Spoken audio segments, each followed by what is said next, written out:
Good morning, everybody. How you doing? Most of you are my students, so I'm having a hard time understanding why you're not awake and bright-eyed and bushy-tailed already. Welcome to the second day of Grand Rapids Community College's Social Science Department Race and Ethnicity and Identity Symposium. Today we have a full slate of activities, starting with this panel discussion entitled Reflecting the Community and Student Body, GRCC's Efforts to Diversify Staff. And before getting too far along, for those of you that don't know me, my name is Steve Abed. I'm professor of economics here at GRCC. And I'd like to have our panel introduce themselves to you and tell you what they do and how long they've been with us here at GRCC. We'll start at the far end. Good morning. Okay. My name is Hilda Haley, and I am the Provost and Vice President for Academic and Student Affairs here at GRCC. I started in 2007. I am originally from Puerto Rico. I came here because I could not take those winters anymore, and I decided that the sand and the sun and all that water was too much for me. So what better place than Michigan to make a statement about that? So I'm very happy to be here. Hello, my name is Lori Chesley, and I'm the Dean of Arts and Sciences here at GRCC, and I have been here 7 years. Good morning. I'm Fiona Hurt, and I'm the Dean for the School of Workforce Development, which is all of our occupational programs, both credit and non-credit, at Grand Rapids. I have been here since 2004, and I'm proud to say that both my husband and I came to Michigan for jobs in 2004, so we're delighted to be here and be a part of this community. Hi, Erika Williams, Executive Director for Community Equity and Legislative Affairs at the college. I've been here for 6 years. Good morning. My name is Chris Arnold, and I have been at GRCC for 32 years. And for those of you who wonder, I did start when I was 5. And I am the director of the Bob and Alicia Woodrick Diversity Learning Center. Good morning. I'm Kathy Wilson. I'm Executive Director of Human Resources here at GRCC. And I also have the privilege to teach as an adjunct at GRCC in the business department. I teach human resources management. And I'm coming up on 13 years, so not close to 32, but getting close. Thanks. And I started here in 1993 as a full-time faculty member. I had adjuncted prior to that. I've had various stints as an administrator in the role of either assistant dean or associate dean. And I've gone back to the classroom each time because that's really where my love and my passion is. So this panel is revolving around this topic, which actually comes from one of our college action projects, and I put this up on the screen so you can read it. We number these and have subpoints to them. So this is college action project number 5.2.1, strengthen the recruitment and hiring process so to attract highly qualified, highly diverse, full-time and adjunct faculty. Kathy, who you just met, is the champion of this project and the team that is working on this. So I'd like to once again start at the far end and ask each of our panelists why you have an interest in this project and in diversifying our faculty and staff through the lens that you view things here at GRCC. As provost, I have the duty and the charge that is given to me is to make sure that we have the infrastructure, we have what we need to achieve our mission, our values, our vision, and our ends. That is what I need to do. My job is actually on the background. So you will know a lot about the dean, you will not know a lot about the provost because I'm working on the background, what they call the back of the house. One of the things that I have the charge to make sure happens is that this institution continues to be accredited by the accrediting agency that accredits us, which is the Higher Learning Commission of the North Central Association. It's very interesting because one of the points that they make in their criteria for accreditation is that we have to, and I'm going to read it, there's a couple of things regarding diversity that they require from us. The institution understands the relationship between its mission and the diversity of the society. It says the institution processes and activities reflect attention to the human diversity as appropriate within its mission and for the constituencies it serves. And finally, it says, the education offered by the institution recognizes the human and cultural diversity of the world in which students live and work. So I need to make sure that what we do meets that criteria. And that is the most practical reason that I can give you for why I am concerned about this. There's some personal reasons too, of course. If you haven't picked up on my little accent, I am also Hispanic. I am a recognized minority. So it's close to my heart because I know what is to be challenged in some occasions when you are different. But it's also okay to be different, and that is what the institution wins when it embraces diversity and when it wants to include people within its core. Wherever you end up working in your life, you really would like that institution, that organization to succeed. And the best way is to actually increase the knowledge pool that the institution has. And diversity brings that to your table, brings a huge increase in the knowledge pool. When you have a larger pool of knowledge, you also have a better opportunity to be creative, more creative, and more innovative.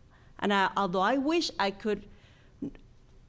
knew everything that I could know about the students, I really don't. I need to bring people with different perspectives to tell me, how is it that you feel? What is it that you need? What are the services that you deserve? And that is why the diversity is important in any institution.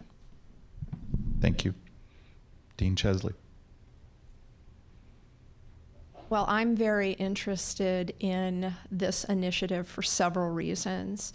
As a dean, as Hilda said, I'm pretty directly involved in hiring in my school, in that I interview all of the finalist candidates for full-time faculty and staff positions, and so I'm a direct part of that process. And I think that it's very important to promote a diverse workforce for several reasons. One of the most basic is that I believe that students need to see staff, and especially faculty, who are like themselves, who they can relate to, and who can be role models for them. I think back to my own experiences in college and graduate school, and there were, in my institutions, which were wonderful, a dearth of female role models in the professoriate.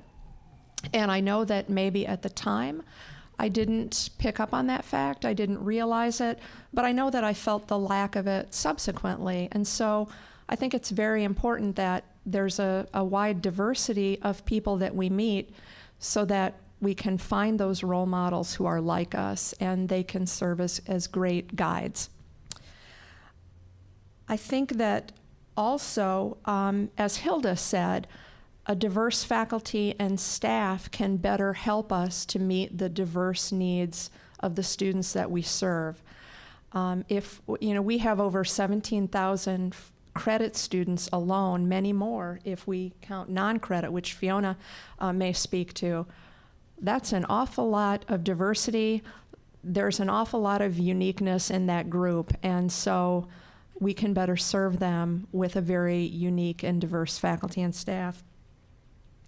I also think that it's very important for majority students to be exposed to diversity in college and elsewhere. Sometimes students come to us from very homogeneous backgrounds, and that's perfectly fine and wonderful. But college seems to me to be a great opportunity to expand horizons, open minds, and meet new people with new and interesting experiences and ideas. I also know that that was one of the reasons I loved my college experience. I myself came from a fairly homogenous background, small town, and I loved college for the reason that I met such interesting and unique people I hadn't met before, and they had ideas I had never thought of before. It was a great experience. And I think what was also very important is that my professors, the people who facilitated that learning for me, didn't look down on me because I had that background. They, accepted that and saw the learning experience that I was open to as very positive. So I think that attitude of being open and understanding that people have a wide range of experiences, including the experience of not having much experience with diversity, is really a good thing.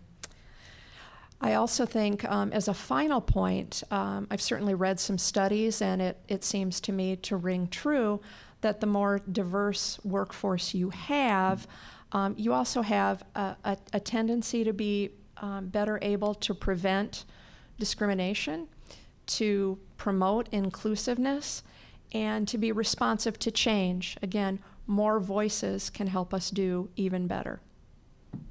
Thank you. Dean Hurt. Good morning again. Dr. Chesley has commented on her role and initially around the responsibility of hiring faculty, which is similar to my role in the School of Workforce Development. So that is a primary responsibility for me in meeting, working, and interviewing faculty to join Grand Rapids Community College, both in a full-time capacity and also in an adjunct capacity. Working with my associate deans to recruit and support individuals that come to this campus to learn about us, and we espouse to learn about them. It is a two-way street. We always hope that that is the work that we continue to do. I want to just comment on a very important issue from a perspective of a community college. It is in our name, it is in our mission, it is in our requirements that the staff, not only faculty, but represent our community. So do we do that in terms of the color of our skin? Do we do that in terms of the color and the issues that face our community? Are we diverse in our thinking? Are we diverse in the people that are part of this institution? I think Grand Rapids Community College works very hard at confronting those issues of not only diversity of color, but diversity of thought. And as a dean in the School of Workforce Development, I think it is our responsibility that diversity is a responsibility. It is not just a color or a type. A quick story is I was born in Canada, and I was a Canadian citizen, and I came to the United States at the tender age of 12. My name is Fiona. Well, before Shrek, nobody had heard of it.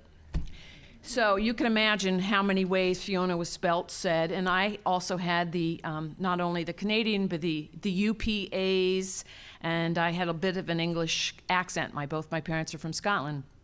So I immigrated from Canada to the United States at the age of 12, had a funny name, had a funny accent, and I was stuck in a math class, and I couldn't do algebra to save my soul. And I look back on those experiences, and what happened was I was pulled out of French, which I came from Quebec. I could sort of speak French. But because that was my strength, and I wasn't so good in math, I was pulled out of my strength and put into my weakness, to focus in on a weakness that I had.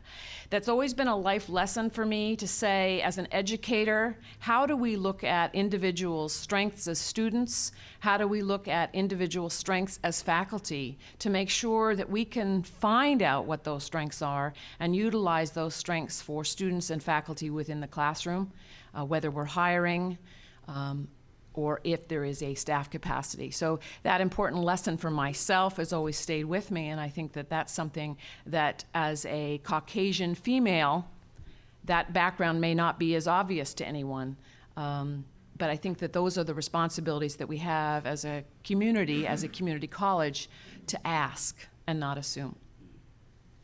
Thank you. Mr. Williams. Thank you. And good morning again. I thought a lot about what I wanted to say this morning, and as we look at GRCC and how to and our aspirations to increase the diversity of our faculty and staff. Years ago, I used to work at another local higher ed institution, and the president called me in his office one day, and he said, "Eric," he said, "I want you to read this letter." And I read the letter, and it was, I've never forgotten the letter. That's how it hit me. The student said, and she wrote directly to the president. She said, "Mr. President," she said, "I'm calling to say thank you for such a wonderful academic education." She said, "When I left this institution, I felt eminently qualified or prepared to enter the career of my choice, and I was ready." She said, but something happened in my pursuit of my career. She said, and she said, "I'm basically a blonde-haired, blue-eyed young lady, and I was hired in an African-American-owned firm in Chicago." And she said, "While I academically and professionally was ready," she said, "I felt so unprepared to meet this world that's much larger than Grand Rapids and Kent County. And I feel as though while this institution prepared me academically, it failed me to meet the world that's out there." And I think part of our role and part of our mission at GRCC is to equip students who come here to meet the world that's beyond the confines of our ivory tower. And I think one of the ways that we do that is by ensuring that you have opportunities to engage effectively and engage in very meaningful ways with people who are different than we are.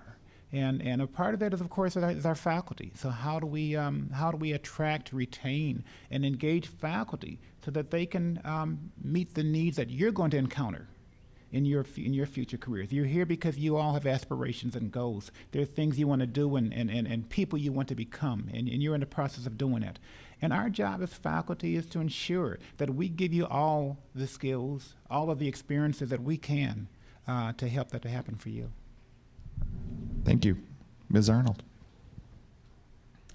Good morning. And again, it is our job as an Institute of Higher Education to embrace and promote diversity and inclusion for our students, faculty, and staff. I'm going to read you the purpose of the Diversity Learning Center. The Diversity Learning Center is dedicated to implementing educational and cultural programs that improve campus climate, enhance employee relationships, and strengthen our community relations. The Diversity Learning Center will embrace and promote the celebration of human differences through its programs and activities in support of increased social justice and equity among all people. And one of the things that we really pride ourselves in the Diversity Learning Center is that we believe that any student, faculty, or staff or community member can walk through the doors of the center and see their self reflected in the center and the many programs that we provide for our staff, faculty, students, and community. And as our not just our community but our society becomes more and more diverse, we have to be prepared to face those challenges and differences. And it's really important that we do. And as Dean Chesley mentioned, role models are very important. As a minority female, I know that I've faced some challenges among the year and continue to face challenges. It's very important that you as students have role models that you can look to and relate to and feel comfortable with, and role models that you can see yourself reflected in the many positions. When you turn on the TV, that you see someone that looks like you. When you see people in leadership positions that you can relate to and that look like you. So that's very important. And again, it is our role as an Institute of Higher Education, and more importantly, just how it enriches you to learn about others, their culture, and actually the more that you learn about others, you realize how much you also have in common as well.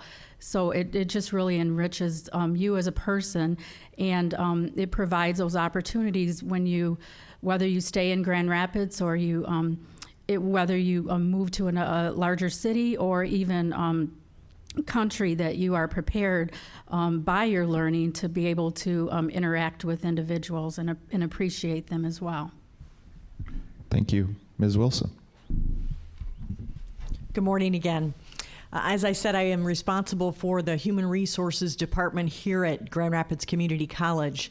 Many of the folks on the panel have mentioned our hiring practices, and it is our department's responsibility to guide that process for recruitment, how do we find our applicants, processes for hiring, and for those of you that have been through it, we know we take it very seriously and have many, many steps involved.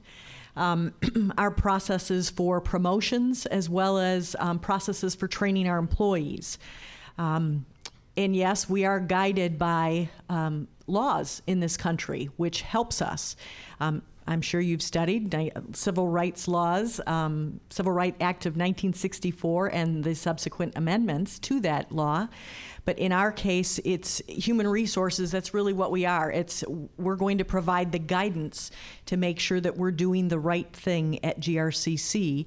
And I've been fortunate to work prior to the college. I worked in automotive manufacturing here in the Grand Rapids area. And those employers also supported not only the right thing to do, but what is the right thing to do for our employees. Here we have, and as you've seen from the comments, we have a goal to have our learning environment be reflective of our student population, and that's very important. We want to make that a very comfortable learning environment for you, as well as for our employees. I kind of work on both sides, for our students as well as for the employees at GRCC. We want to make this a very comfortable working environment as well. Thank you. Turning to Hilda and Eric for just a second, in your roles with respect to the leadership of the college, Hilda with Dean's Council, Eric with your work with the President's Office and so on, explain why this action project relates to the other goals that you have within your various duties. Well, Dean's Council is an operational group that we have at the college who actually oversees the operations of the academic and student affairs area.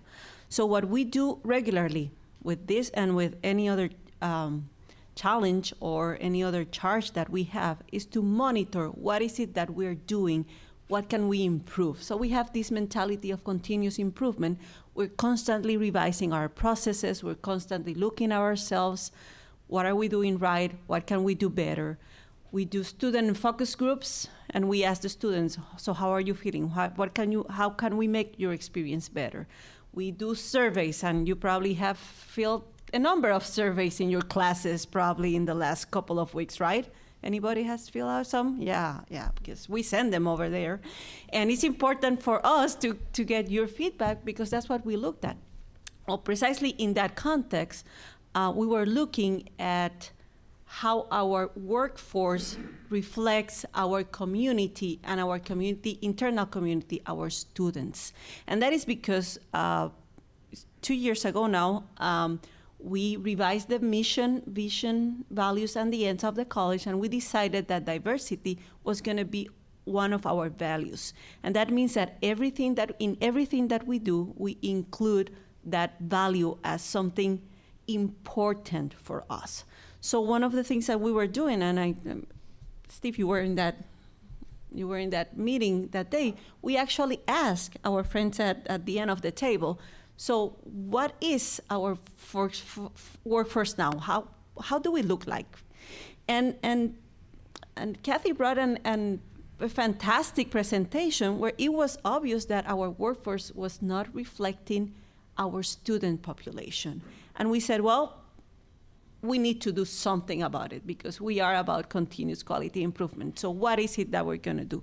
And I'm gonna let Kathy and Eric talk about the different things that we did.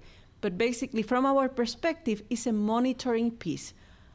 because you can't let things happen on their own, because sometimes it just doesn't happen. You have to monitor and look for them, just like studying.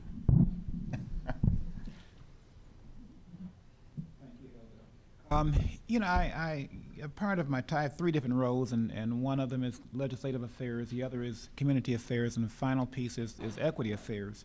And actually, I need to acknowledge that I didn't ask for this position, and Dr. Ender actually approached me and said, you know, diversity and inclusion is important to us as an institution.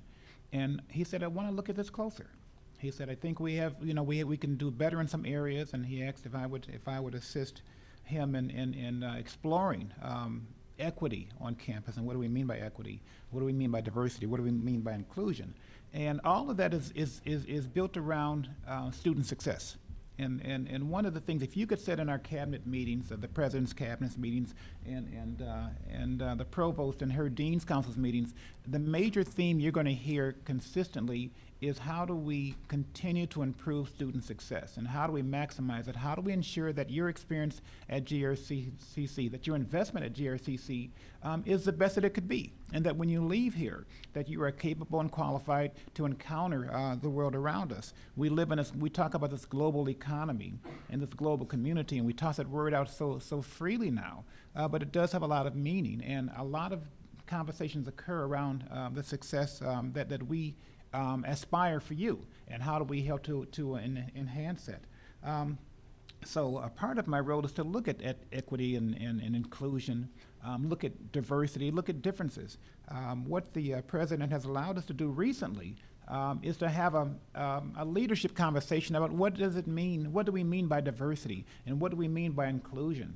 Our diversity value talks about we are an inclusive community. And what does that mean? And so we're exploring that, and we're spending a lot of time trying to understand what we mean by that, but also trying to define what type of culture and climate do we want to have at GRCC. So no matter who you are, and diversity is bigger than race. And we're talking about race of this issue here, but diversity is much larger than that.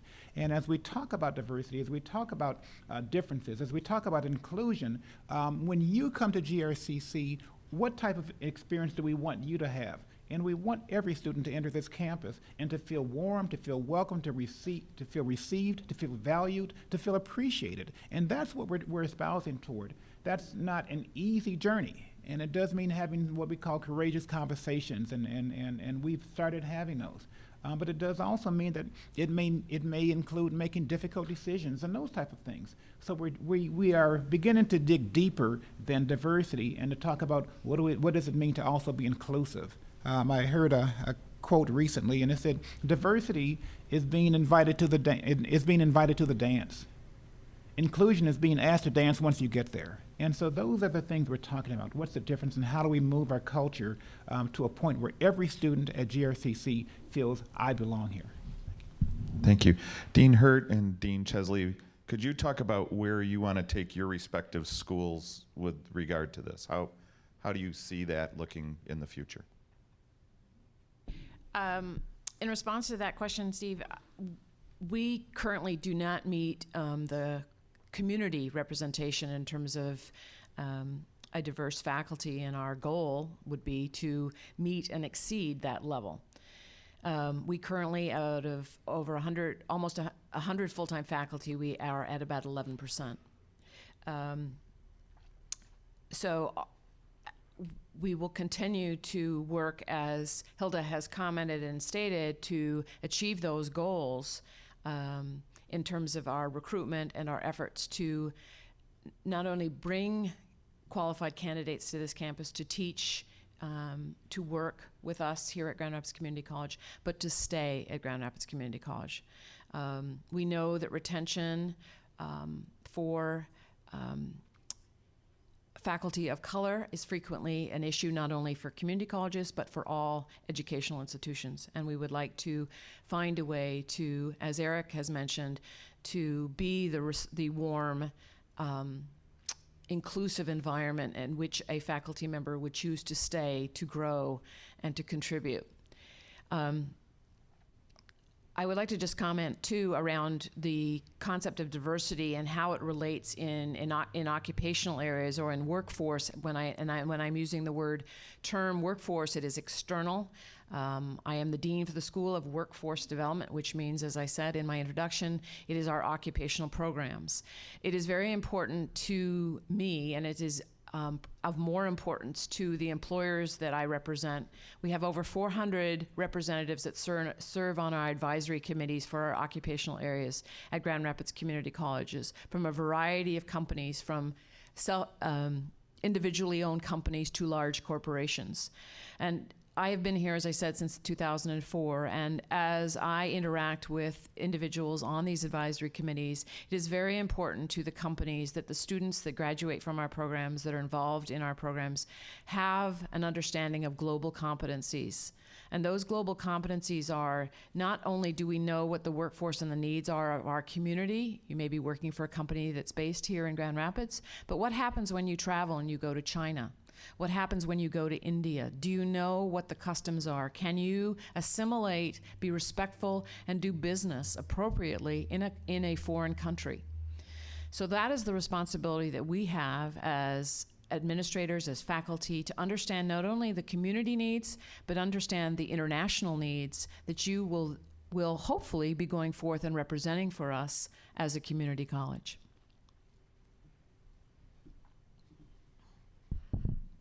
The School of Arts and Sciences also falls short in the majority of its departments of the college's goals to have faculty and staff reflect the student population.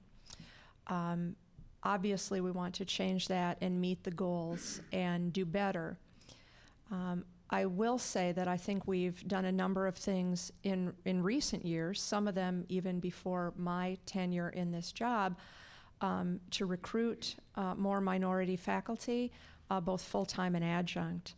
I don't want to steal Kathy Wilson's thunder if she's going to talk about our adjunct recruitment fair. I'll mention it briefly, and then maybe you'll carry on with some more detail because HR was so vital in this effort. But we've formulated an event called So You Want to Be an Adjunct at GRCC, one of the goals of which is to attract and hire more qualified minority faculty for GRCC, and that's been quite a success.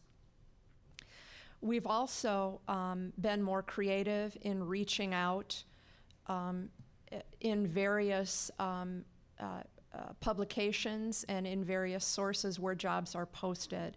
And I think we do a better job of targeting a broader variety of potential candidates in a broader variety of venues than we've done in the past.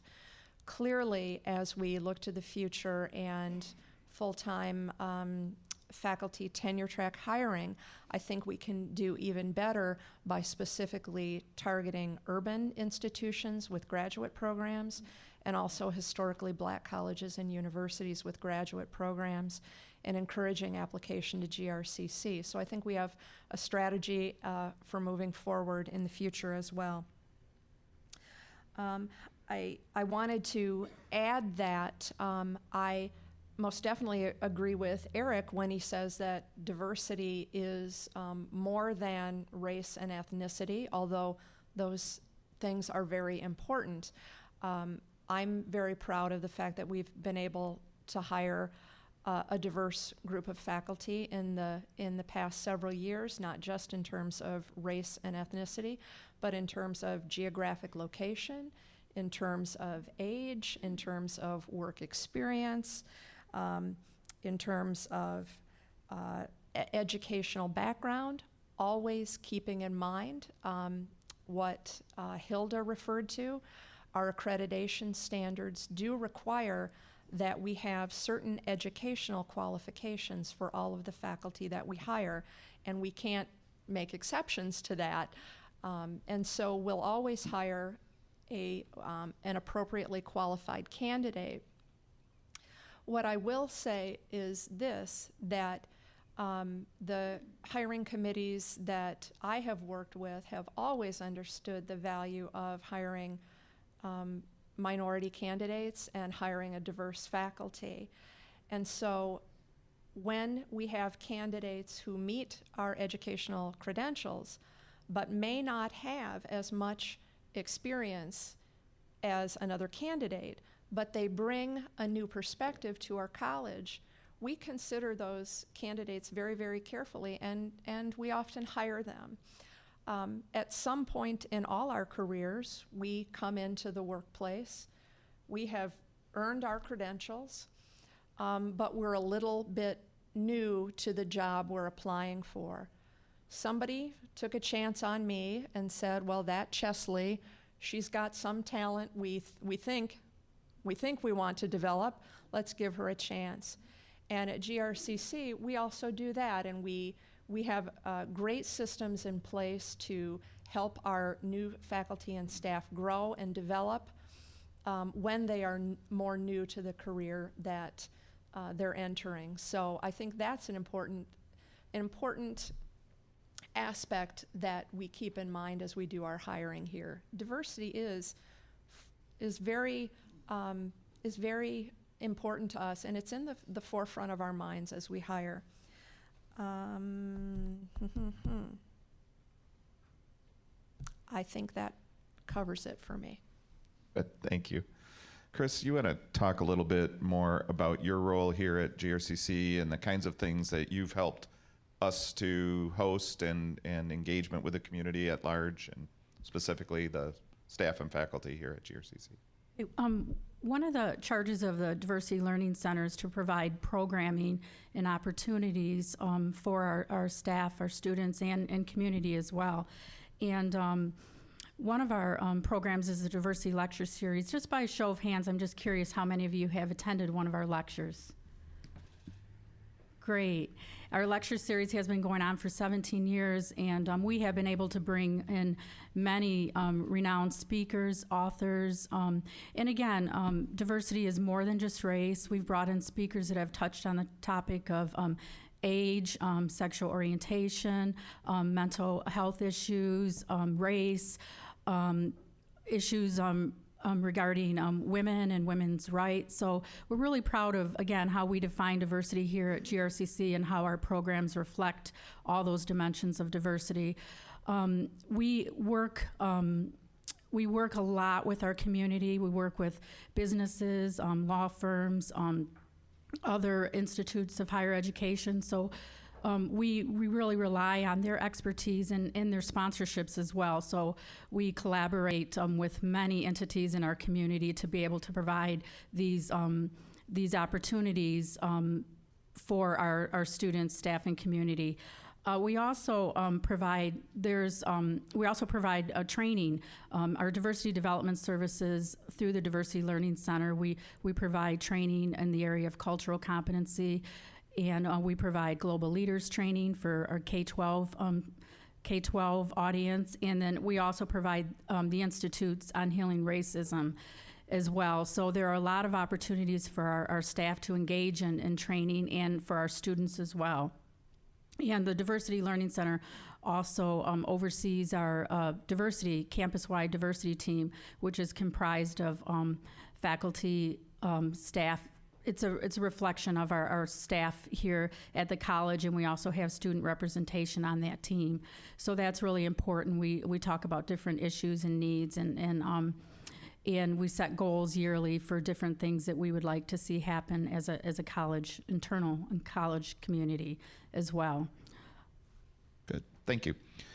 Now turning to Kathy, and a couple of times people have mentioned both the work that you're doing through the championing of this goal and then in your own role here as HR director. So talk to us a little bit about what we've done, what we're doing, the strategies, the information, whatever you've got. We'll take it all, especially data. There's a lot of economic students here. They like data. Great. First of all, I want to give a kudo really to our Board of Trustees. I see a couple of them in the audience today. Our president, my coworkers here. We have a strategic plan at GRCC. I don't know about you, but in my work history prior to GRCC, there's companies out there who have strategic plans, and they might put them on in a book or on a page of paper and communicate them. but they don't truly live and breathe those strategic plans. They have the right reasons, perhaps, but sometimes, as I like to say, those ideas or concepts get put on a shelf and maybe get pulled out when visitors come, but that's it. Here at GRCC, we are committed to our strategic plan. Our CAP, as Steve has referred to it, our College Action Project 5.2.1, our work that we're really trying to summarize today, is only one aspect of our strategic plan.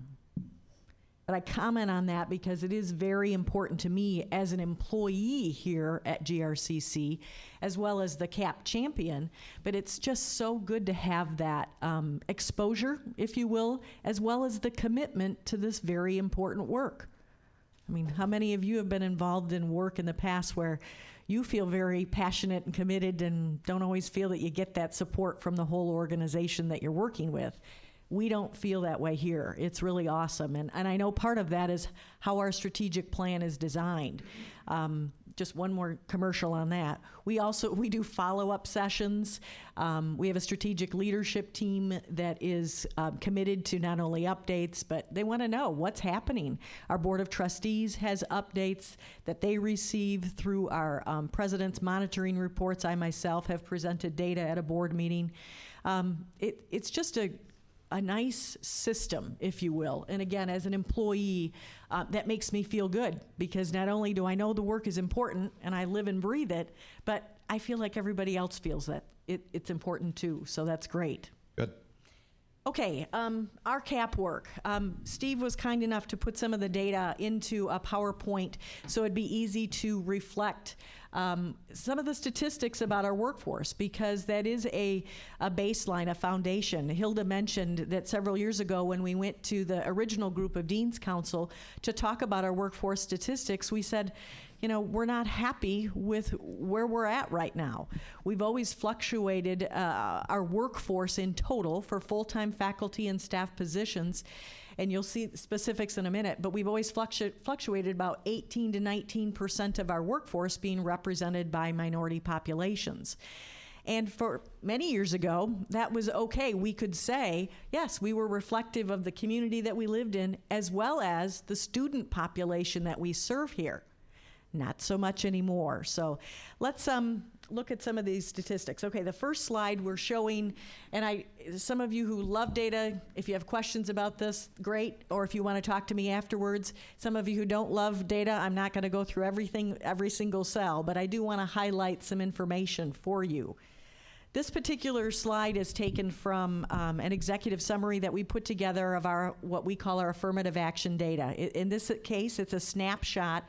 And we always do everything, you know, we collect data all different types of years, but this particular collection of affirmative action data is always done on November 1st. And we compare ourselves year after year to that data, that particular date. So that top row, you could see that we had 693 full-time positions as of 11/1. And our female percentages, total minority percentages, and then the breakdowns across the top.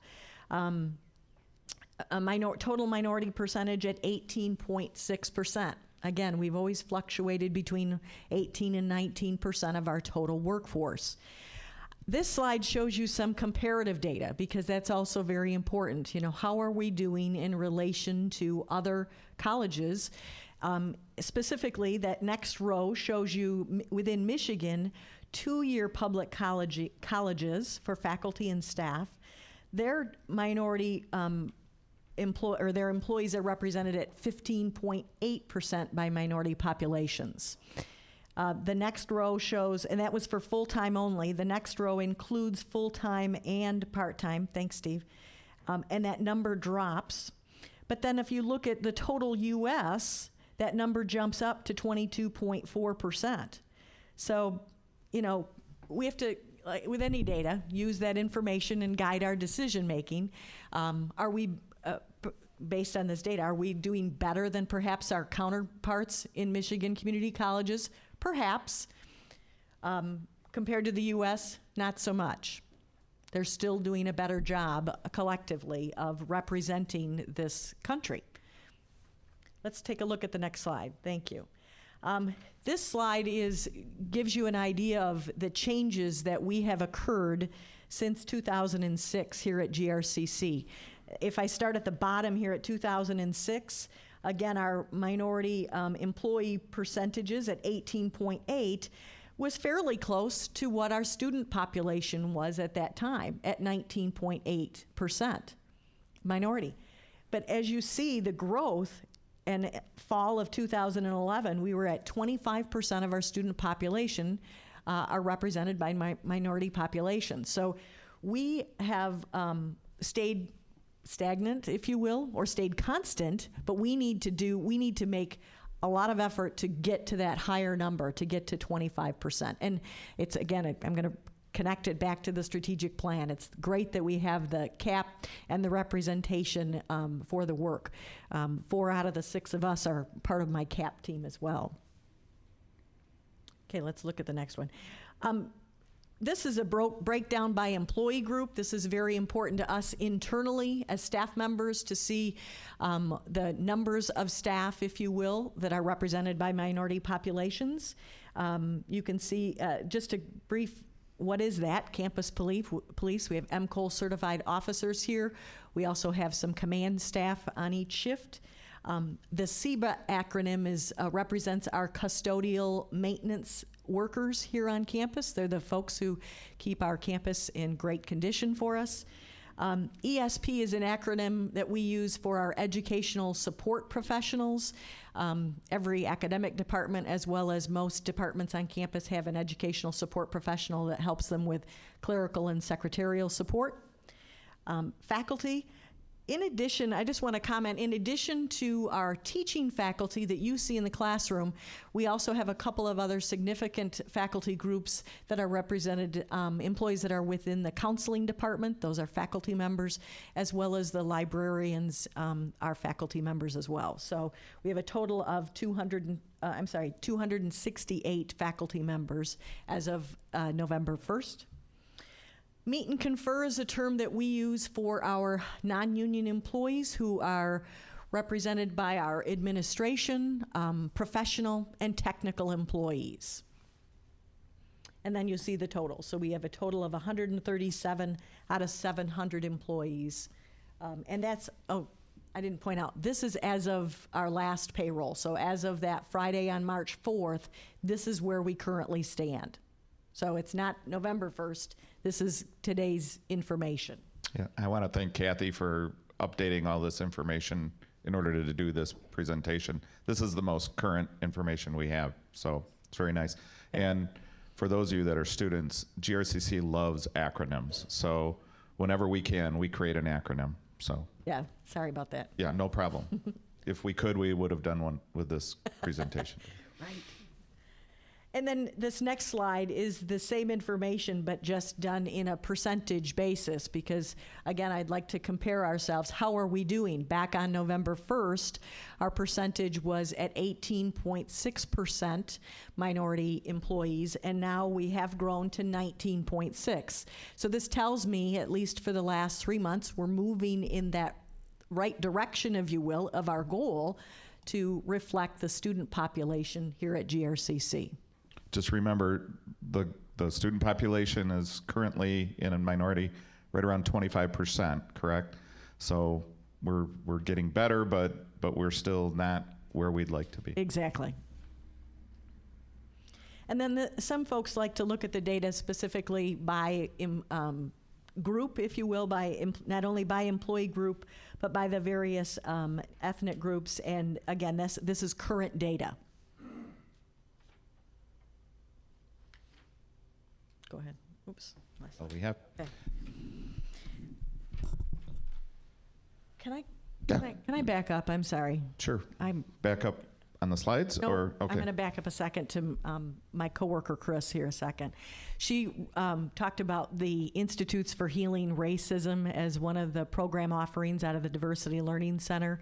And I had an opportunity to attend an Institute for Healing Racism last Thursday and Friday. It was an amazing experience. And if you have had an opportunity to participate, I'm sure that you might share in some of the experiences that I had, but it was an awesome, awesome opportunity to learn, to share, to reflect with others in the room. We had 23 participants. 2 of us were from GRCC, so it's not just GRCC folks. They had a great mix from the community that were represented from all sorts of businesses, and it was really, really good. So I know typical when you have, oh my gosh, 2 days, how could I take 2 days out of my busy schedule? But, oh, it was so worth it. And I've had some of my staff members go through the process and love it. And I'm going to continue to encourage my coworkers and my staff members to participate because it was outstanding. Chris, it looks like you want to say something. Thanks for sharing that, Kathy. But I also want you to know, as a student, you have the opportunity to participate and for free of charge. So many faculty may support that as far as having to miss a class and so forth. But it really is an amazing opportunity for you to participate, and it really is a life-changing experience for many. And we do evaluate all of our programming, and honestly, I just was looking at the evaluations from the program last week, and they were just really heartfelt, and again, some of the learning that takes place, and more importantly, the sharing and the dialogue. It really is a very rich experience, so I would encourage you, if you haven't, to really take advantage of that opportunity. Let me just ask a question of the audience. I know a number of you are students, and how many were able to go last Friday through the Jim Crow Museum in Big Rapids? Is there anybody here that was on that trip the other day? We have one person in the back, 2 people. If you get a chance, we were very, very fortunate that Professor David Pilgrim from Fair State University has a very nice relationship with GRCC, but specifically with the Social Science Department. He came and gave a keynote address to this conference 2 years ago, I think it was. He hosted a group of students and faculty and community members to the museum last Friday before it's officially, they were going to have a grand opening later on in April.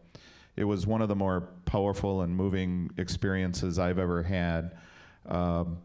And if it brought to light for me the reason why we need Institutes for Healing Racism, and just tremendously powerful. And then how many of you were at the talk last night by Susan Reddick, Beyond the 11th? Were any of you there? We have a handful of folks that were there too. Similarly, Susan Reddick is a widow of a 9/11 person that was killed in the terrorist attacks. Her husband was on one of the flights that crashed into the World Trade Center, and she spoke about how she could have taken her grief and her pain and gone down a negative path, but instead she reached out to widows in Afghanistan who she felt must have similar feelings and hurts compared to hers. And it was just another very powerful and moving experience. And along the theme that you've heard here this morning, we're more alike than we are different. And finding those connections and those things that make us alike will go a long way toward healing and making this world a better place. So I invite you to take advantage of all the different opportunities that we have around here and around our community. There's just so much stuff that can help you grow as a person and as a student, and as it was mentioned, in your roles as you continue down your path, as a worker, as a family member, as a citizen. So that's what we believe, that's an important part of our mission as well. What are some of the strategies that we're employing? Some of you touched on this a little bit. Kathy, if you want to touch on it, and then anybody else that wants to comment. Our CAP team, our College Action Project 5.2.1, is a very large group. It's 17 members. The great news is we have excellent representation from across the college to accomplish this work. It's not just the human resources function. As you can tell, we truly believe in it across the institution. And when we first started our conversations about, all right, we need to get organized, we had so many good ideas. We knew that let's first develop a framework so that we can then have folks in each area take the lead on projects. Because, we all have other work and very important work that we're doing. This is just a college action project that we want to help move our mission forward. So we have organized our work in these areas. The first one being to provide marketing, communication, and collaboration of the work. We found that sometimes we don't, internally to the employees, we don't talk enough about the good work that is being done or that needs to be done in this particular area. Our second area is to recruit, select, and hire our workforce. People have used different terminology over the years, but yes, we need to attract people to come to Grand Rapids Community College and to West Michigan, because we are pulling in faculty members and administrators, but faculty members primarily from across the country. And once they're here, we need to develop them and engage them in their regular work as well as part of our campus community. So it's very important. So we've summarized it: recruiting, selection, and hiring, but there's a lot of work there. And then retention for newly hired and diverse employees. We know that we might do a lot to attract and hire and get that diverse workforce here, but we need to make sure that we're continuing that in the next steps so that they feel very valued and continue to feel as a critical part of our community, not only GRCC, but of West Michigan. And then lastly, it's the way we've organized our work is around creating the culture that's necessary to support the entire CAP. So we know, and I think Eric brought this up already, our culture does, and we've started our conversation. Our culture values diversity. We see it in written form. We see it in our college action project, the strategic plan, and the work that we're doing. But then we're taking it to that next level and working and at developing a more inclusive work environment for our employees. We want to continue to make this a great place to work and learn. Anybody else want to touch on strategy or your thoughts about what we're doing and how we're going to succeed? If I can just add maybe my perspective in my role as dean and around clarity of expectations. ESP is an acronym here at GRCC for one thing. It's also we can't rely on ESP as extrasensory perception. When we are meeting with colleagues, we are meeting with staff, or we're meeting with a new potential faculty member. And it is through that intentionality of an understanding or clarity around expectations that we have to have repeated conversations. And so using myself or using in my role that I try very hard at GRCC with support from Hilda is around having those conversations early, having those conversations repeatedly so that misunderstandings can be clarified. I suspect in your work as students, you have to unravel the mysteries of the topic that you are involved in right now, the subject area where you have to delve into something. Not unlike that in human relationships. How do you delve into getting to know someone who is your colleague in a class, a colleague in your institution? It takes time. And that is a responsibility that we all have, whether we do it informally or formally, to get to know who we are working with, who we are working for, and who we may be sitting next to in a classroom. And it is only through our confidence and our ability to reveal ourselves and to ask questions that we will truly begin those deep and meaningful conversations. Anybody else? Eric? I want to follow up on what Fiona is sharing, and I think one of the things that we will beginning to look closely at is our culture on campus. And is this mic working? Can you? Okay. Is our culture on campus? Thank you. And we don't always know what our culture is. And when we go home, we walk into a very familiar environment, and we're used to the pictures on the wall and the food in the fridge, and you know, we watch the same TV programs at home. So we're very comfortable in our own environment and our own culture. And that happens at the college as well. We have a personality here, and it's who we are as an institution. We have a culture, but we really don't know our culture. And the question I ask is, when does, and let me ask, maybe someone knows the answer, I'm sure many of you do. When does a fish know it's wet? Any answers? When does a fish know it's wet? Anyone have the answer to that? Exactly, when it's out of water. When a fish is in the water, life is cool and they're just swimming along.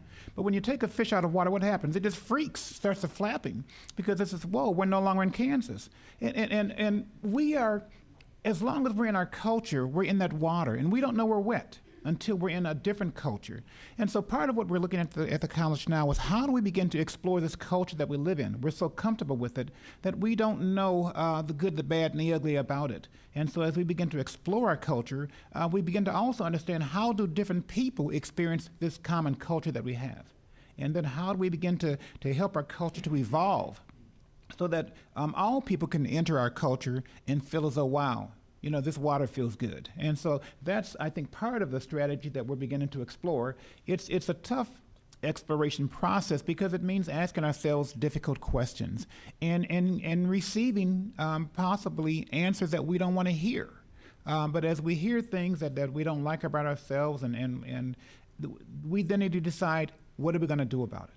What are we going to do about it? And so culture exploration means that we ask difficult questions, we hear difficult answers, and then we make difficult decisions. But that makes the culture better, makes the water temperature better for everyone, and that's what we aspire for.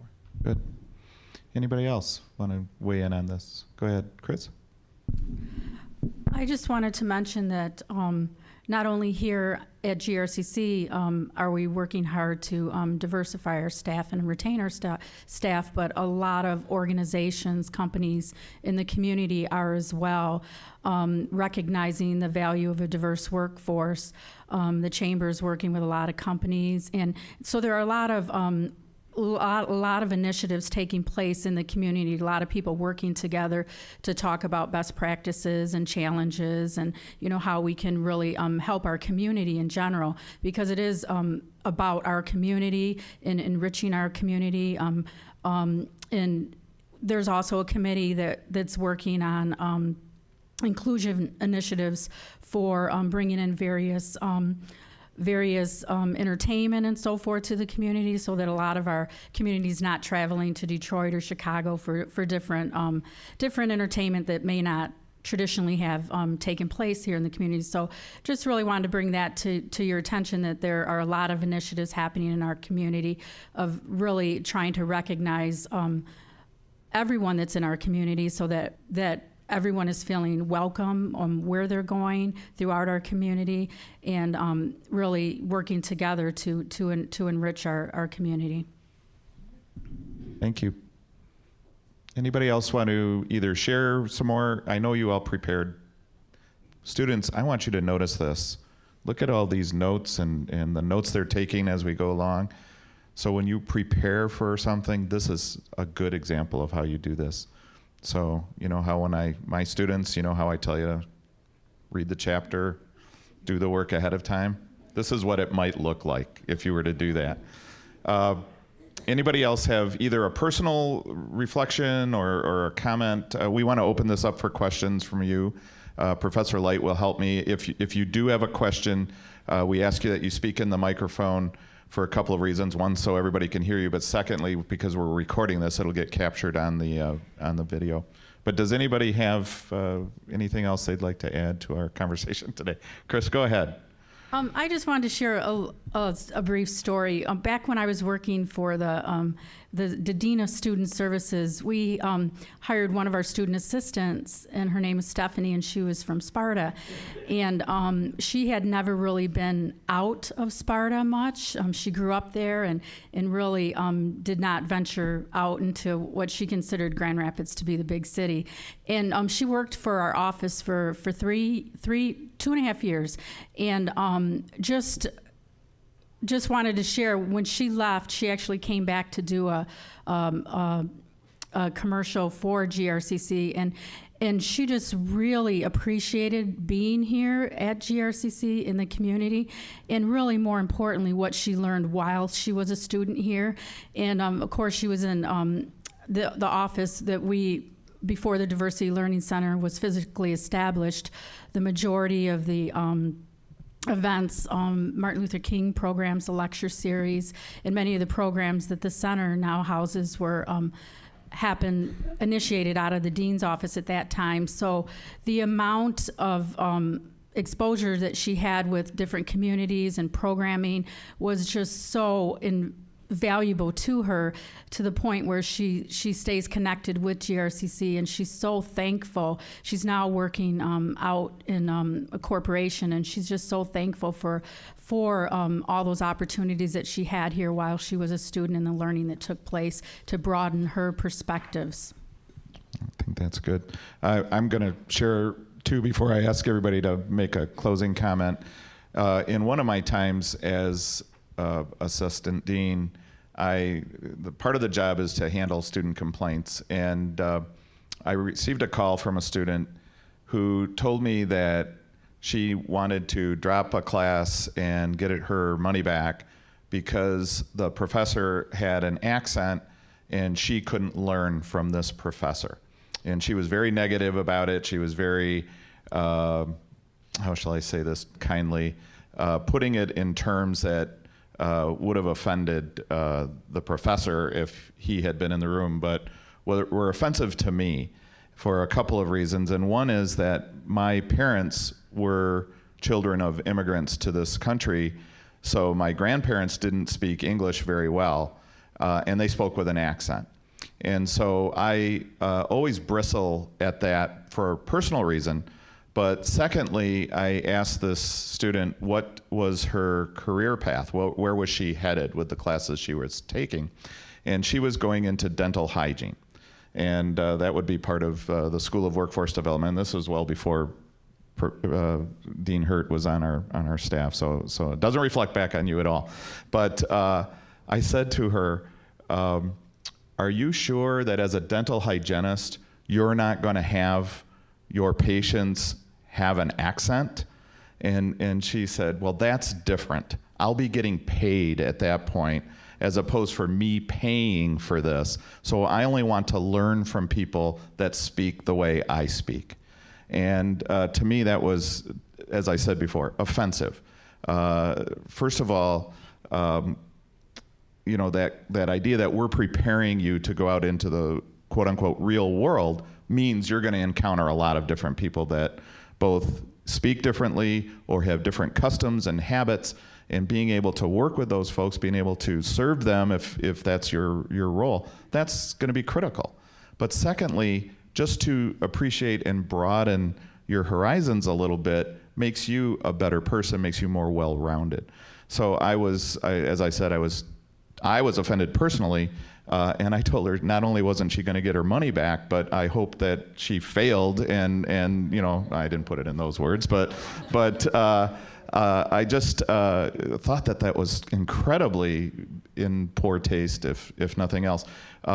As my parents aged, and they're both gone now, but I would attend doctor's appointments with them. And when you come from certain cultures, you have certain ways of, you know, telling your story, or what you do may affect your health, for example. So I had to sit with my parents as, for my family, we used to joke that if you asked one of my parents what time it was, not only would they tell you how to build a watch, they would tell you why watches were necessary in the first place in order to build them. So I would sit there as the doctor or the nurse or the person taking their health history would listen as they went all the way back, you know, in time, because in the Arabic culture, that's a pretty common way of telling, you know, whatever's going on. And I thought to myself, how wonderful that these professionals had this patience, because certainly they're busy people. They didn't need to go all the way back to the day my dad got his first cough that led him to the point that he was at then. But that's why I believe this is important, for you to have faculty and to be with your student colleagues that are different from you, so that you can succeed once you go out and make your way into the path. So That's just a little personal reflection there. Any closing comments? And it doesn't matter, whoever wants to go first, and then we'll throw it open to Q&A. Thank Yep. you for that, Steve. I think you've heard a lot of practice and practical issues here this morning. I want you to leave with some action items, and I only have one, actually. Approaching diversity and inclusion. In approaching diversity and inclusion, you have two options. You can either approach it from a deficit perspective or from a surplus perspective. That is an option that only you can make.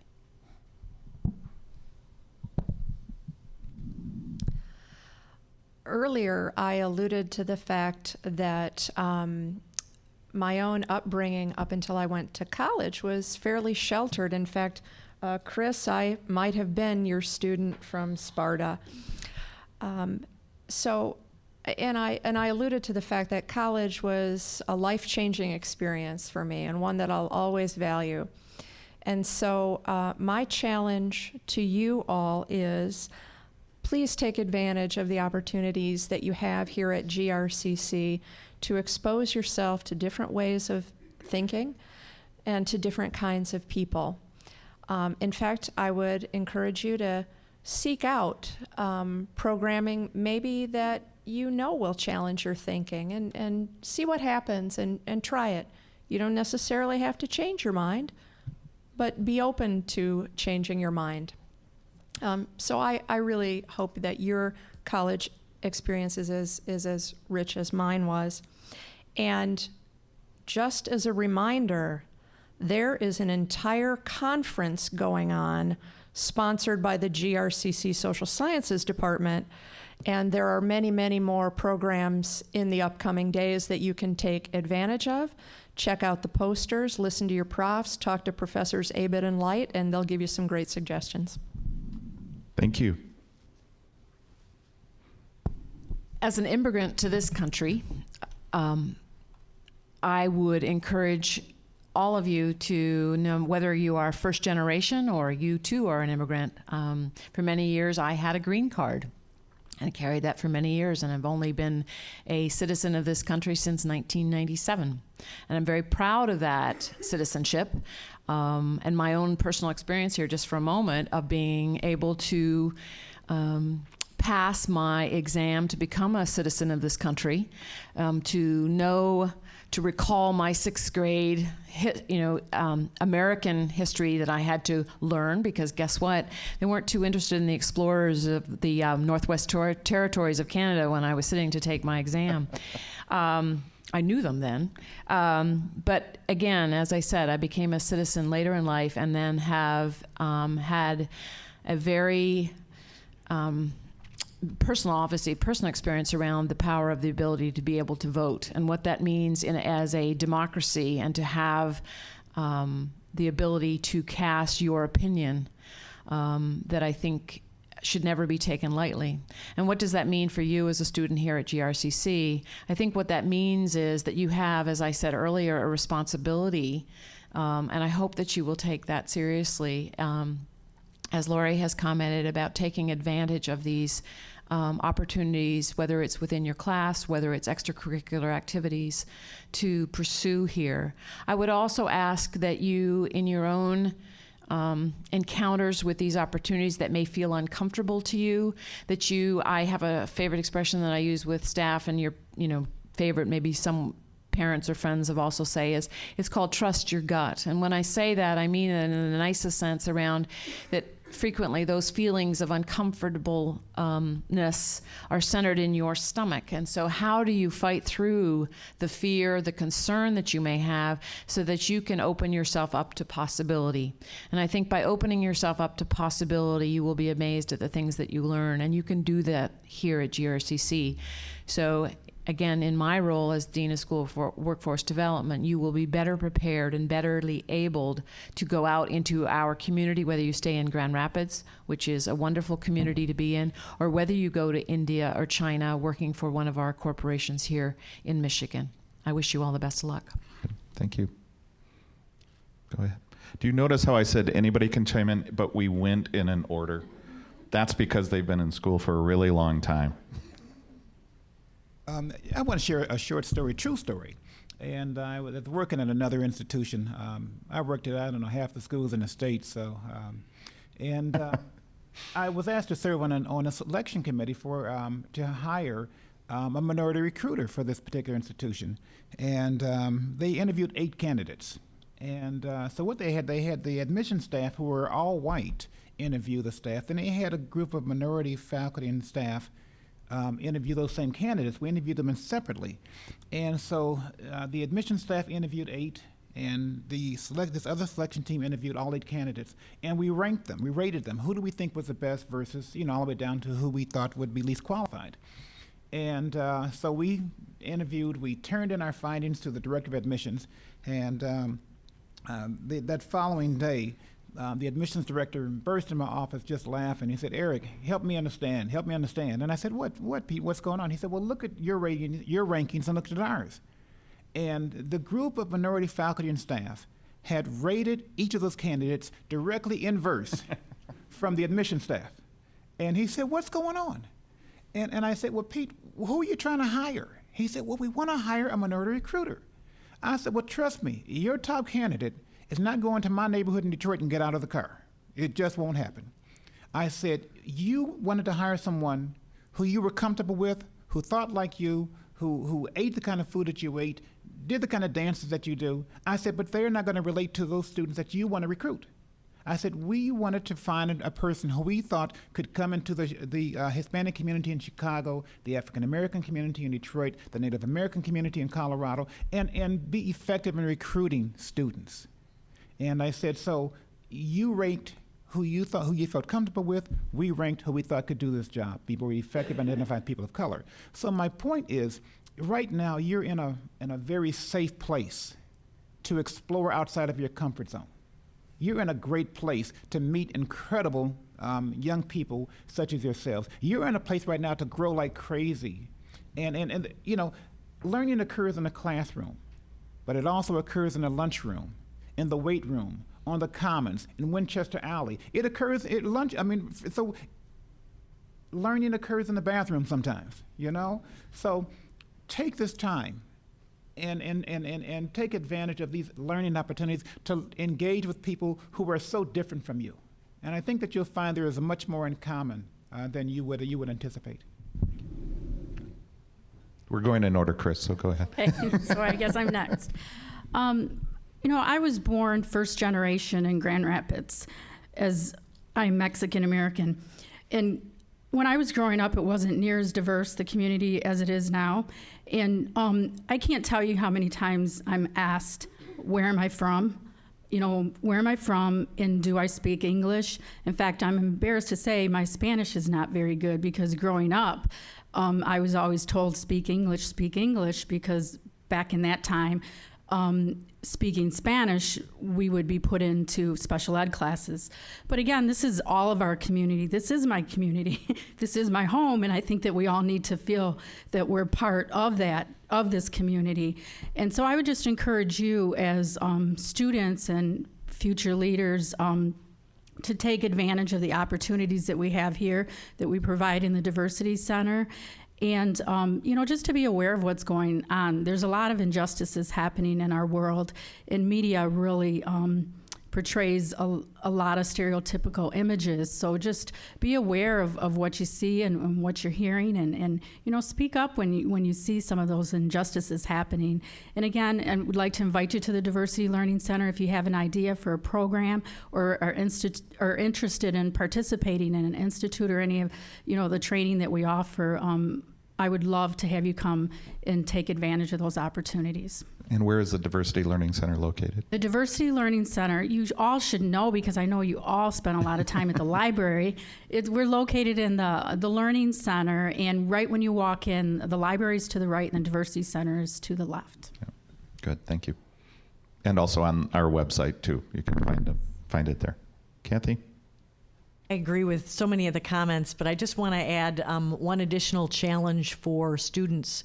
As you either transfer and complete another degree or complete your degree here and you go out into the workforce, I would challenge you to really interview those companies that you are interviewing with on this subject, because I believe that you will find a much richer experience if you find an employer who supports diversity and inclusion in that culture, in that organization, because it will truly help you grow as a person. Thank you. We have time for a few questions, and if you do have a question, please raise your hand. One of us, either Professor Light or myself, will find you and offer you the microphone, and you'll get a chance to ask your question. So do we have anybody with a question?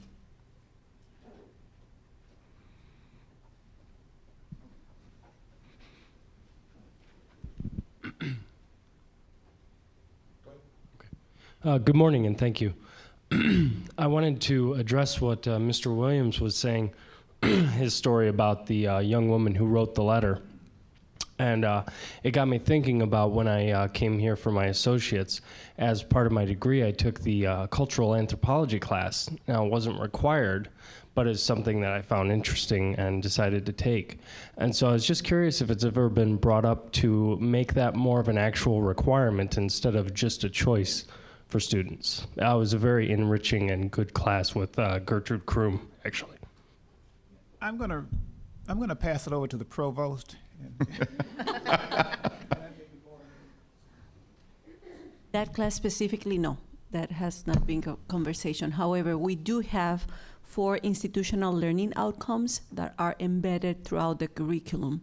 And in more than one of them, we do include the necessity for all of us to learn about diversity and inclusion. You also may want to check with transfer institutions. If you're transferring, they may have requirements around certain things that you can take here that would help you to get that same kind of experience. We have a question over on this side. Dean Hurt, you said that it's difficult to get people of color to stay at the community college, but what I want to know is, why is it difficult to get them to stay? And assuming that exit interviews are being conducted, what reasons do people give for leaving the community college, and where are they moving to? Oh, those are all good questions. Let me see if I can try and answer that. When I said that retention is an issue, it is an issue for us. It is also an issue nationally. So we are not alone, and I'm not trying, when I say that, that is not to displace the responsibility at all. What I know to be true, and maybe Kathy can address it more specifically, we make an attempt, if there, and it's more than an attempt, we make an effort every, when an employee leaves this institution, whether it's faculty or staff, ESP to any other category, that there is an exit interview to understand what the reasons may be for their departure. So I'd actually defer to Kathy if she can answer that question. And I will just continue to reiterate that our responsibility is to create that environment of comfort and support. That is one of the key areas in this topic as far as research goes, to show that it is the issue of support that is the environment, the culture that we've talked about, that is supportive of individuals of diverse backgrounds and race, that will be an area that we need to continue to work on. And so the specifics of that are not only our training, but is the responsiveness of our staff and the acceptance of our staff. So it's a very inclusive approach. Yeah, Chris said she's going to help me on that issue too, so don't let me forget that. But yes, we do conduct exit interviews with anyone who separates. Very rarely does someone decline that appointment from our department, because it is very important. And yes, we do follow up with the appropriate leaders when there's a change that needs to happen. I am not prepared to go through to reiterate specifics of the people that left in the last year, what minority groups were they represented by, and what were their reasons for leaving. But I can tell you some anecdotal things that I do know of from folks that come to my mind. I say this to my students too, but life happens. And sometimes we can build the best structure and have them feel welcome, but life does happen, and often that's the case. Someone's going to leave because their significant other has relocated to another state, another college, another wherever that they're going to move on. I do recall an employee who left with his partner to go to California because he was not very comfortable with the environment here in West Michigan. So yeah, there are very specific things that happen that make those people decide to go. We are fortunate that our turnover here at GRCC is very low. But we do want to, as we've said, we want to make sure that we're doing everything we can to retain folks. Our turnover typically averages between 3% and 4%, so that means that we're retaining 96 to 97% of our employees. That's why we also have a very strict hiring process too. When people come here, they do stay. It's only been in last year that we spiked up. We had a huge amount of retirees. Between 2010 and 2011, we had 64 choose to retire from our organization. So our numbers were more like 5 and 6%. Still under the state average.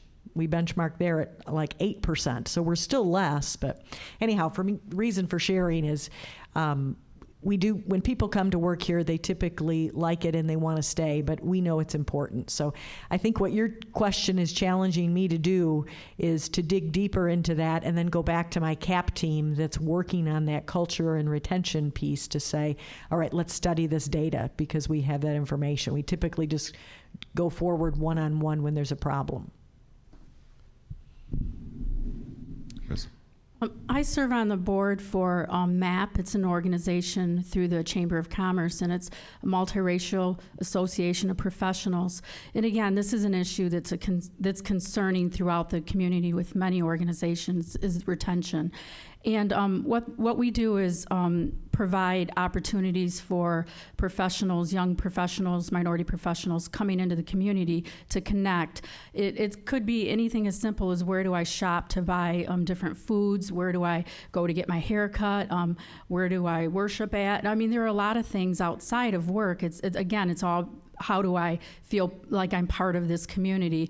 So there are a lot of reasons why people leave, and I think one of them that we know just from some of the work that we do is not feeling connected to the community, especially if you're a young professional. Where do is there jazz? Where do I go to, for entertainment? All of those things to take into consideration. So again, there's a lot of initiatives taking place in our community to really help improve the environment and to make this community feel really welcoming for all. So I just wanted to bring that to your attention because again, it is feeling part of the community, a part of belonging and feeling comfortable.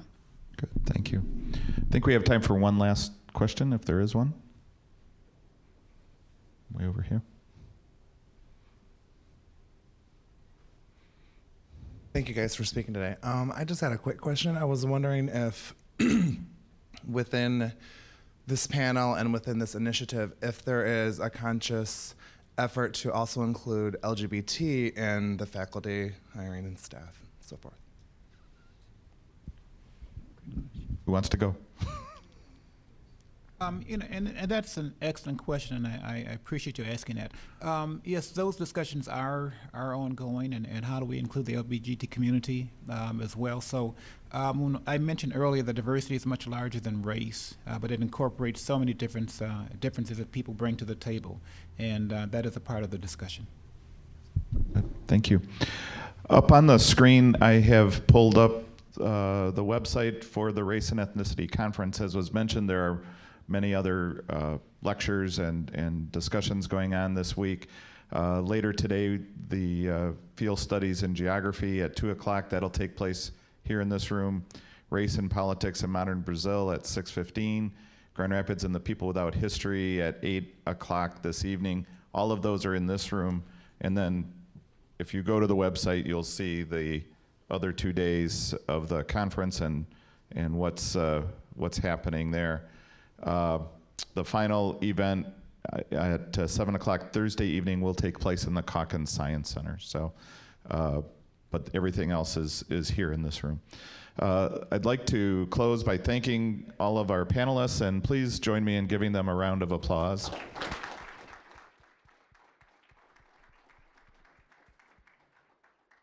And I'd like to thank you for taking time from your busy schedules, especially for those of you that should be studying macroeconomics from 9:30 to 11 o'clock this morning. Thank you, and have a good day.